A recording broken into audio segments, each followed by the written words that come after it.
the dude about.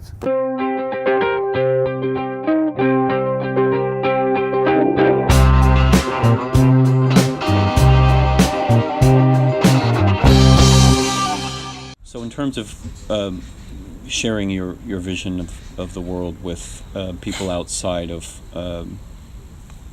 spiritual community, ayahuasca community, for lack of a better word, the progressive community, I know you're going to be talking with InfoWars, for example, and I find that really interesting because InfoWars has challenged the status quo in many ways initially, but my sense now is that in my view, the fictions that they're putting forth are the new status quo, and I'd be curious to know whether you would agree or disagree with that, or what your thought process is in presenting, or how you would present your way of thinking to people who are used to the Alex Jones way of thinking, and how you could maybe connect with them. Yeah, I mean, I've had just a very weird and interesting trajectory because, just following what I felt was like a very authentic path that really began with a lot of skepticism and a lot of like rational, empiricism.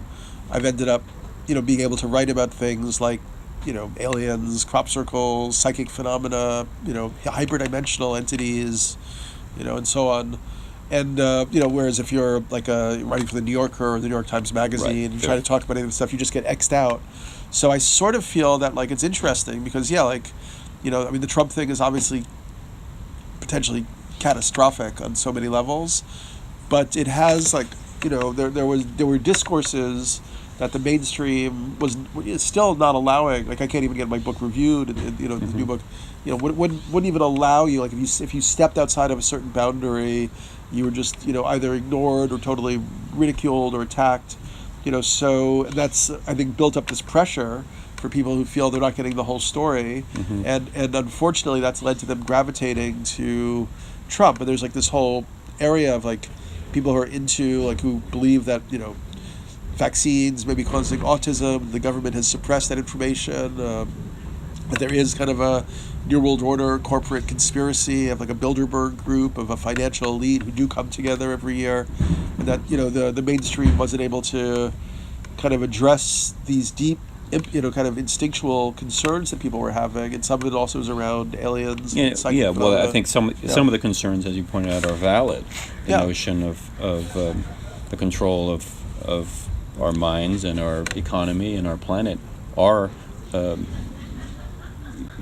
there are forces that are beyond the individual ability to understand. The risk then is that you go from challenging the status quo to kind of becoming the status quo because you're willing to lie. I'm hoping that that's my question. In terms of Info Jones, InfoWars and Alex Jones, I don't think I'm going to get to interview with him exactly. I think it's one of the other hosts.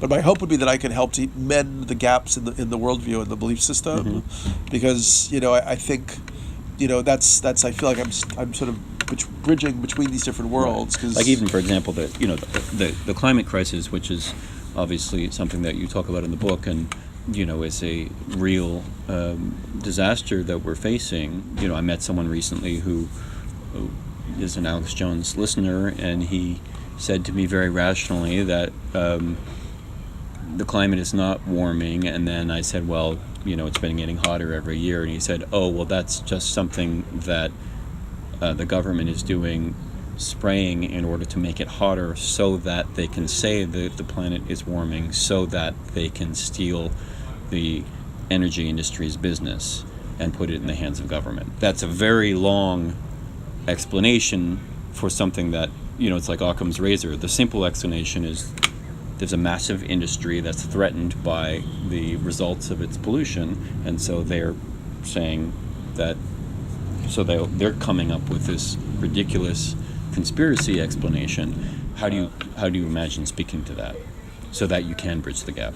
I already just did this recently on Coast to Coast AM, which is a very big radio show. It's like, but you just give it your best shot. It's like, and I think also it helps to expand the parameters and not just talk about climate change, but look at it. I like the model from the Stockholm Resilience Center of the 9 planetary boundaries model, because it's like a kind of inarguable, like ocean acidification.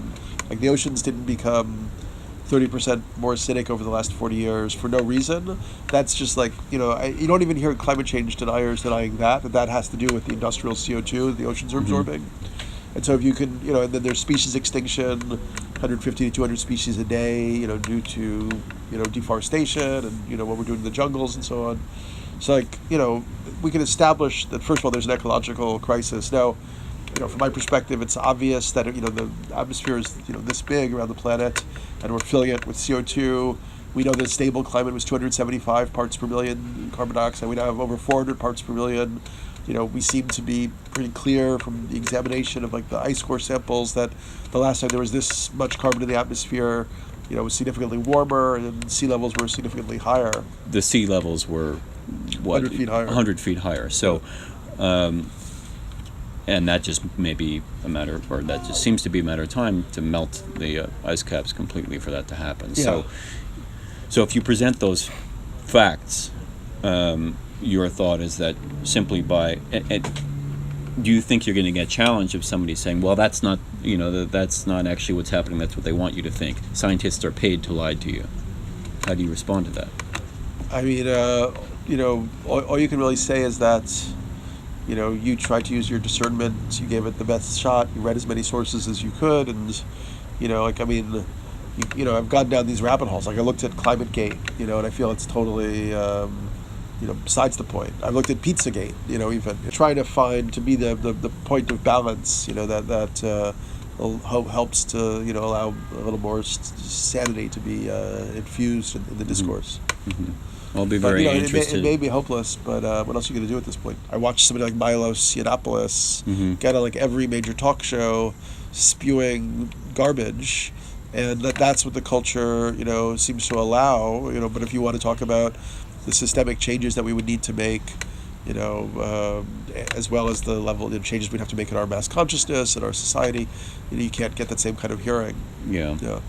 Well, it's people seem to like these little interpersonal battles. So if he wants to attack feminists as though feminists are destroying the country, that's easier in a way than saying, looking at our lifestyles. Yeah, than looking at our lifestyles and saying that the fact that you're driving an hour to work and using toner cartridges and those coffee, pellets, and then driving home again, that's the problem, and that the corporations that are enabling that and encouraging you not to question that are the problem. That's a tougher pill to swallow for people. Yeah, and it's a very interesting time because everything has turned around and there's no certainty, and it's I think it's going to get crazier and weirder. Yeah, in terms of well, that's what's worrisome. I mean, for instance, have you seen the new technology where you can have anybody say anything in a video? Yeah. So if the right wing wants, they're going to have at some point it's hateful surface of Barack Obama saying, yeah, I loved wiretapping Trump, and I used to, have, whatever, I was born in Kenya, ha ha ha, Yeah. And then what's going to happen to what we think of as evidence? It's going to be it's going to get very murky very quickly. Yeah. And then also the truth, when truth does come out, it will be very easy for people to say that's fabricated. So it's going to be, that's why I think it's really going to be about people coming together in communities face to face. Is going to be the only way you're going to be able to really feel some stability of coherence and knowing that people are doing something together. I think the notion of Occam's razor is going to be really important. The notion that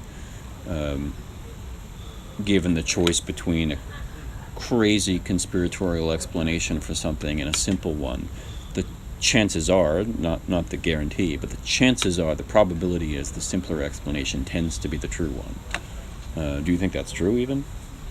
Maybe. I mean, I definitely feel there's little bits of resonance right now with the fall of Rome, Watergate, the rise of the Nazis or Mussolini or something. It feels like it's a spiral where all these little tones are now being that we didn't even expect to ever hear again in our lifetime. Yeah. Suddenly it's that tone. Who would have thought that rabid anti-Semitism would suddenly be right. in the public, or white supremacism, or Benedict Arnold style like treason. In terms Right. I mean, it's like it just feels like we've entered some other like Twilight Zone that has resonances with these periods we hear about from the past, but we don't really know how to deal with it because we thought we were just on this like smooth, like everything was like everything was like working, and We the just need media to was push like things in the right direction. But yeah, no, I mean, and the thing that concerns me maybe the most now culturally is that we do have a strong questioning and resistance happening, which I think is great. But it would be relatively easy for people who want to solidify their power, as Hitler did, to trump up a terrorist attack. oh sure. And doing so would be a way of forcing everyone into line and using fear, as Hitler did with the burning of the Reichstag, to say, okay, I know a few months ago you were laughing at me and saying that I barely had enough power to hold together the government, but now I should have absolute control because there are enemies at our gates. My hope is that because people are aware of, I mean, this is Alex Jonesian, but if people are aware of false flags, they're aware of the possibility for terrorism or war to be used to control our minds, that if or when something horrible happens, my hope is that people will be wiser about reacting to it and will recognize when their fears are getting played. But I question. It feels like we're in a very people are in a very shallow state of mind, really. Anyway, yeah. Anyway. The thing we can do, we just got to go through it. We're just here.